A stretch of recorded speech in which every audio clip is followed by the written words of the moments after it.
Deputy Labor Leader Richard Marles joins me now. Tom, thank you for that. Richard Marles, thank you for joining us. Early in the piece, we're still getting a sense of where it's going, but what's your early read?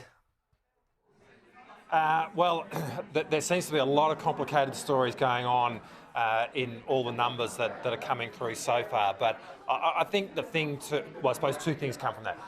One is it is early days, and I don't think we can see a definable trend across the country just yet. And I think the other thing is it is going to be a long night. This was always going to be a close election.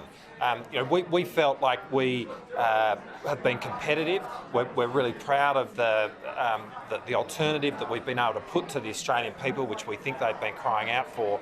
But that said, we've been up against the fact that we're contesting a government that has governed through a national crisis in the pandemic, and what we've seen around Australia and indeed around the world is that governments have tended to be returned in those moments of crisis. So it's a big mountain for us to climb, but the fact that we are competitive, and there are some optimistic signs out there, I think says everything about Anthony Albanese's leadership and the fact that he has put us in a position to be as competitive as we are tonight.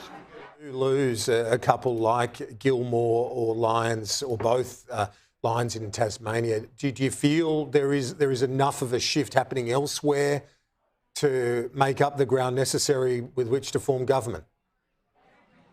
Look, well, I think we felt that national elections have national themes, but they always have very strong regional variations, and it ends up being a combination of both.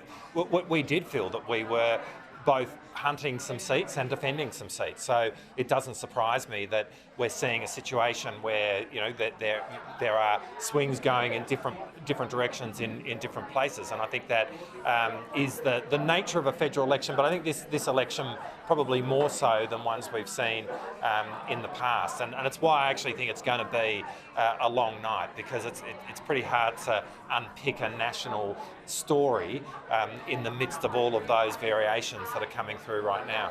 When you look at the campaign, do you have any regrets when you look at that, in the way that there were some gaffes, there were some slip-ups from the leader? Was there a bit of a blind spot when it came to some of that and the preparations leading into this?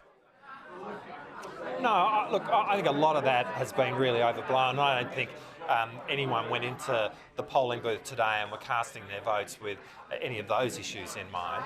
I think we've run a really fantastic campaign, and more than that, I really think the decisions that Albo has made and led us to make over the course of the last 3 years have really put us in a position of being competitive in circumstances where that's a tall order when you're talking about coming up against a government that has led us through a national crisis in the form of the pandemic. And that we are so competitive says everything about the decisions that Albo has led us to make, and the way in which Anthony's gone about his leadership, and that's been reflected in the campaign. And I think we have been telling a story during the election of a plan for a better future for our country. We've actually got plans to get wages growing.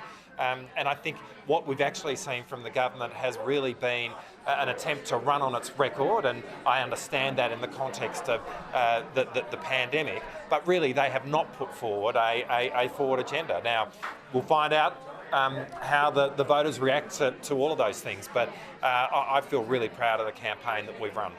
Richard Marles, we'll talk to you a bit later in the program.